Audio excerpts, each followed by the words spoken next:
మంచిది కాదు. సార్ ఈ భూస్థాపితాలు చేయడం అదే వయసును కూడా మర్చిపోయి మాట్లాడుతున్న నేపథ్యాలు ఇది కూడా వీడియోలో ఇది సెకండ్ రౌండ్. ఇది జగన్ మాట్లాడిన దాంట్లో ఇది కూడా.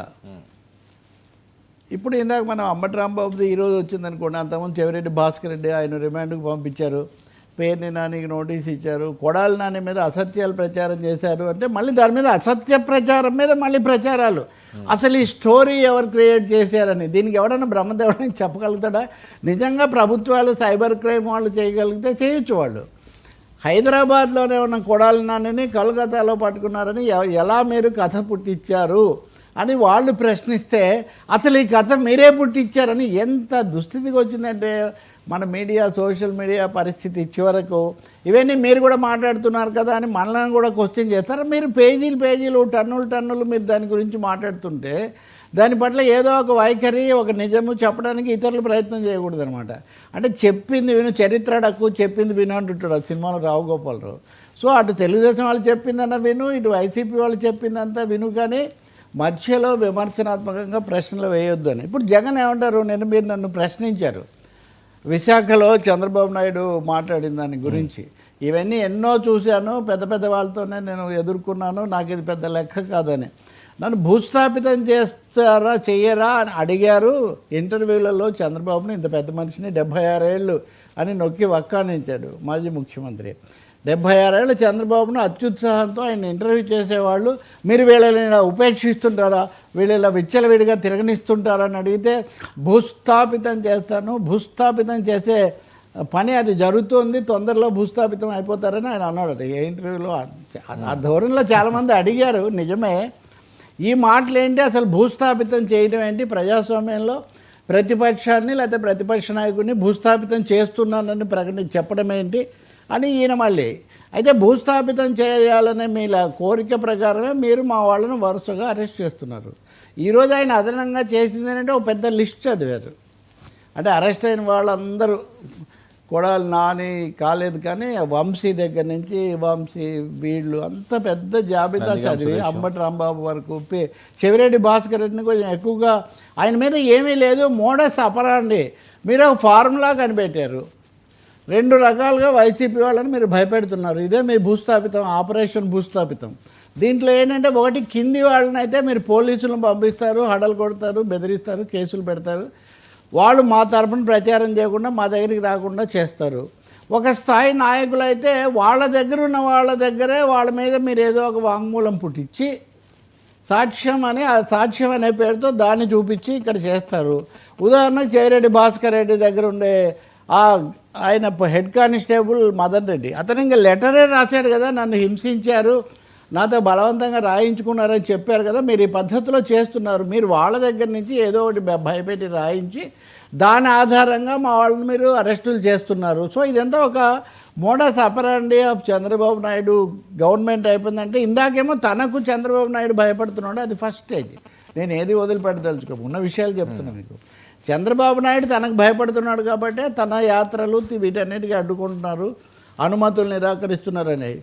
పాయింట్ నెంబర్ 2 ఏంటంటే నన్ను భయపెట్టడానికి, మా పార్టీని భూస్థాపితం చేయడానికి ఈ ప్రక్రియలన్నీ చేస్తున్నారు. వరుసగా ఇంతమందిని అరెస్టులు చేయటము, ఏదో ఒక దాంట్లో పెట్టడము, ఒకదాని తర్వాత ఒకటి తీసుకురావటం, దానికోసం హడలు కొట్టి సాక్ష్యాధారాలు సేకరించడం, ఇదంతా ఒక పెద్ద దాదాపు పథకం ప్రకారం, ఒక కుట్ర ప్రకారం జరుగుతుంది. కాబట్టి ఇంత పెద్ద వయసులో కూడా మీరు బెదిరించేటటువంటి మాటలు మాట్లాడుతున్నారు, బెదిరించి లొంగ తీసుకోవాలనుకుంటున్నారు. అయితే ఇలాంటి వాటితో అయితే ఏం కాదు, ఇవి చేసే కొద్దీ మేము ఇంకా నిలదొక్కుంటాం అన్న పద్ధతిలో ఒక బలమైన, అంటే ఒక విధంగా అంతమంది జాబితా కూడా చదివి, అవినాష్ పేరు చదివాడు, ఒక పేరు కాదు ఇంకా అందులో లేనిదేం లేదు, సజ్జల రామకృష్ణారెడ్డి పేరు కూడా చదివారు, పిన్నెల రామకృష్ణారెడ్డి, వైవి సుబ్బారెడ్డికి ఇచ్చారు, వైవి సుబ్బారెడ్డి కొడుకు ఇచ్చారు, చెవిరెడ్డికి ఇచ్చారు, చెవిరెడ్డి కొడుకు మొన్నే చదువుకొని వచ్చాడు పిల్లోడు, అతనికి కూడా ఇచ్చారు. సో కుటుంబాలను, వైసీపీతో ఉన్న కుటుంబాలను కూడా మొత్తంగా మీరు ఒక భయోత్పాతానికి గురి చేసి కేసుల్లో పెట్టాలనుకుంటున్నారు. ఇది ఆయన యొక్క తీవ్రమైన ఆరోపణ. దీనికి తగినట్టే వాళ్ళ మీడియాలో కూడా చాలా సమగ్రంగా, చాలా వివరంగా వీటన్నిటికీ వాళ్ళకు వెర్షన్స్, వాళ్ళ సమాధానాలు వాళ్ళు రాస్తున్నారు. కాబట్టి ఒక వర్చువల్ వార్, పొలిటికల్ వార్ మీరు ఒకటి చూస్తారు కదా, నిన్న సుప్రీంకోర్టు మనం కమల్ హాసన్ కేసు దాంట్లో మాట్లాడుతూ వీధి పోరాటాలను ప్రోత్సహిస్తారా మీరు అని ఒక మాట అంది. వీధుల్లో తేల్చుకుంటారా ఇట్లాంటి విషయాలని. ఆంధ్రప్రదేశ్ రాజకీయాలు దాదాపు వీధుల్లో తేల్చుకునేటటువంటి పరిస్థితిగా ఇవి వస్తున్నట్టుగా ఉన్నాయి. ఇక దాదాపు ఇప్పుడు ఒక మాట అన్నాడు జగన్, మీరు అంత తంటాలు పడినా నాకు నిరసన తెలపడానికి ఒక 30 మంది కంటే మీరు 30-40 మంది కంటే తేలేకపోయారు, మా దగ్గరే 30,000 మంది ఉన్నారు. మీరు అంతకుముందు కూడా మనం మాట్లాడాం, ఏది పొదిలి పర్యటనప్పుడు చెప్పులు వేయటం అన్నదాన్ని మొదట ప్రచారం, అక్కడి నుంచి వీళ్ళే చెప్పులు వేశారని, ఇదంతా రకరకాల ట్విస్టులు. మా 30,000 మంది వెళ్ళి ఆ 30 మంది 100 మీద పడితే 100 మంది మీద పడితే ఏమవుతుందని, అంటే ఒక విధంగా ఇంక దాదాపు దగ్గరకు ఘర్షణ అన్నది రెండు పార్టీల భాష, రెండు పార్టీలు మాట్లాడుకుంటున్న తీరు కూడా ఎలా తయారవుతుందంటే ఒక టెన్షన్, ఘర్షణ అంచులకు చేరుతుంది. ఇది మటుకు వాంఛనీయం కాదు. ఎవరి కార్యక్రమాలు వాళ్ళు చేసుకోవచ్చు, ఎవరి ప్రచారాలు వాళ్ళు చేసుకోవచ్చు. కానీ దీన్ని ఒక తీవ్రమైన, ఇంకా మీరు ఇంకొక అంశానికి వస్తే కనుక ఈ క్రమంలో కులాలను కూడా తీసుకొని రావటం. నిన్న జగన్ దీంట్లో ప్రత్యేకమైన అంశం ఏమంటే కులాలు, అందులో ముఖ్యంగా ఇప్పుడు పాలక పార్టీలో లేకపోతే ముఖ్యమైన నాయకులు వాళ్ళకి సంబంధించిన ఆ కులం వాళ్ళనే మీరు, అంటే మీతో ఉండాలనుకున్న కులం వాళ్ళు నాతో ఉన్నారు కాబట్టి వాళ్ళని మీరు ఉండనివ్వడం లేదు.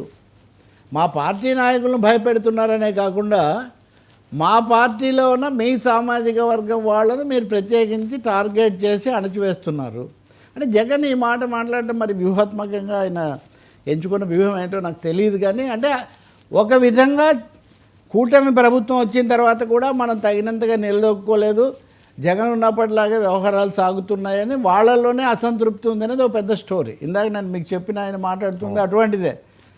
కులాల వారీగానే నేను కులం అని, ఆ కులం పేరు ఎందుకు, ఒక కులం పేరు చెప్తే ఇంకోటి చెప్పాలి, ఇంకోటి చెప్తే ఇంకోటి చెప్పాలి, మళ్ళీ మనకు కులాల పంచాయతీ అయిపోతుంది. సో జగన్ ఇలా చెప్తూ ఉండగానే జగన్కు దూరమైనటువంటి ఒక మాజీ లీడర్, ఆ లీడర్ మహిళ లేకపోతే ఇంకొకరని నేను చెప్పను, కానీ ఆమె మళ్ళీ ఆ కులం పేరు తీసుకొని మళ్ళీ ఆ కులం అంటేనే నేను ఇది చేసా. మరి ఆమె కూడా మొన్నటి వరకు ఆ లీడర్ అటే ఉన్నారు. మరి కాబట్టి ఆమె లేదా ఆయన, కాబట్టి కులాల మళ్ళీ ఎందుకు కన్ఫ్యూజ్ చేస్తున్నారు? అవనేండి కాస్త ఆమె లేక ఆయన గీత గీస్తాం కదా, బార్ పెడతాం కదా. అంటే నా ప్రశ్న అది కాదండి. మీరే అవతల దాంట్లో ఉన్నారు, మీరే యువతల దాంట్లో ఉన్నారు, ఇటువైపు వాళ్ళు అటు దూకుతున్నారు. ఇప్పుడు ఈయన చెప్పే వల్లభనేని వంశీ కూడా అటు నుంచి ఇటు వచ్చిన వాడే కదా. ఇప్పుడు కులాల సమస్య వీళ్ళు రాజకీయ నాయకులు వాళ్ళ ప్రయోజనాల కోసం అటు ఇటు ఉన్నారు, పదవుల్లో ఉన్నారు, రకరకాలుగా మాట్లాడారు, ప్రజలను రెచ్చగొట్టారు, ఇవన్నీ కూడా చేశారు. ఇవన్నీ అయిన తర్వాత క్యాస్ట్ వార్ లాగా దీన్ని ఎందుకు మారుస్తున్నారు? క్యాస్ట్ వారే కాకుండా క్యాస్ట్లో ఇన్నర్ వార్ లాగా. ఇప్పుడు ఈయన ఇటు నుంచి అవతల ఉన్న వాళ్ళను ఒక విధంగా ప్రొవోక్ చేసే విధంగా, లేదా వాళ్ళకు కొంచెం ఆజ్యం పోసే విధంగా ఈయన మాట్లాడుతున్నారు. ఈరోజు తప్పకుండా మనం చాలా డిబేట్లు, చాలా ఇవన్నీ కూడా వింటాం. ఇదంతా ఒకటే.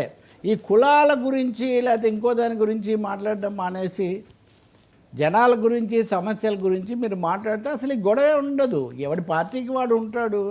వాడు ఇప్పుడు ఉదాహరణకు లార్డ్ క్లైవ్ ఉన్నాడు అనుకోండి, రాబర్ట్ క్లైవ్ అనేవాడు భారతదేశానికి సంబంధించినంత వరకు బ్రిటిష్ పాలనకు పునాదేసి చాలా దారుణమైనటువంటి పనులు చేసిన వ్యక్తి. బ్రిటిష్ వాళ్ళకి సంబంధించి వాడు పెద్ద యోధుడు. మహారాణిని, బ్రిటిష్ సామ్రాజ్యాన్ని విస్తరింపజేయడానికి పనిచేసిన వాడని అతనికి లార్డ్ అని ఆయనకు అది కూడా ఇచ్చారు. కాబట్టి ఇక్కడ మీకు యోధుల్లా కనబడే వాళ్ళు వాళ్ళకు ఇంకో విధంగా కనిపిస్తారు. అది మీ పార్టీలకు సంబంధించిన అంశం. దీంట్లో కులాలను తీసుకొని వచ్చి పెంచి మరి ఈ సామాజిక వర్గం వాళ్ళు ఏం చెప్తారు, ఆ వర్గం వాళ్ళు ఏం చెప్తారు మనకు తెలియదు. బయట విందాం సార్ ఒకసారి. ఎవరిది? తప్పకుండా ప్లే. వయసు అయిన చంద్రబాబు నాయుడు గారు నోట్లో నుంచి వచ్చే మాటలు ఏ స్థాయిలో ఉన్నాయనంటే భూస్థాపితం చేస్తాడట. ఆశ్చర్యం కలిగించే విషయాలు. 76 ఏళ్ళ వయసు ఆయన, 76 ఏళ్ళ వయసులో ఉన్న ఆయన ఒక ముఖ్యమంత్రి స్థానంలో కూర్చొని ఉన్న వ్యక్తి ఒక టీవీ ఇంటర్వ్యూలో మాట్లాడుతూ ప్రతిపక్షాన్ని భూస్థాపితం చేస్తాడంట. ప్రతిపక్ష నాయకుడు పేరెత్తి ఆయన ప్రతిపక్ష నాయకుడిని భూస్థాపితం చేస్తాడంట. ఆ ఎల్లో మీడియాకి సంబంధించిన ఓనర్, ఆ టీవీ ఓనర్ ఒకడు అడుగుతాడు, ఎప్పుడు భూస్థాపితం చేస్తామని. ఈయన అదిగో మొదలు పెట్టేశాను, చేస్తా ఉన్నాను, త్వరలోనే చేసేస్తాను ఈయన అంటాడు. రైట్. అదే ఈ భూస్థాపితం భాషల నుంచి మనం బయటకు వస్తే చాలా మంచిది. ఎవరైనా కానీ ఇప్పుడు మళ్ళీ ఇది వేరేది కూడా మన అదే కౌంటర్ నెక్స్ట్ పాయింట్ కూడా ఉంది. కానీ ఖచ్చితంగా కొంత సమయం మనం పెరగాల్సిన అవసరం ఉంది. ఒక అసహనం అయితే తాండవిస్తుంది రాష్ట్రంలో. ఈ అసహనంలో తీవ్రాతి తీవ్రంగా ఉన్నారు, పైగా రెచ్చగొడుతున్నారు. ఇప్పుడు మీడియా వాళ్ళనండి, లేకపోతే వీరాభిమానులనండి, కులాభిమానులనండి, ఒకరినొకరు విపరీతంగా మనం ఇది చేసుకున్నామా, మనకు ఆ మాత్రం చేయలేదా, మనమే చేస్తున్నారా అన్న పద్ధతిలో ఒకరినొకరు రెచ్చగొట్టుకొని వాతావరణం కాస్త కలుషితం అయిపోతుంది. ఖచ్చితంగా తప్పకుండా మరి అది జగన్మోహన్ రెడ్డి కూడా దృష్టిలో పెట్టుకోవాలి. చంద్రబాబు అన్న పొరపాటే, తన వైపు నుంచి ఎవరన్నా అన్న పొరపాటే అన్న అంశాన్ని దృష్టిలో పెట్టుకోవాల్సి ఉంటుంది. సార్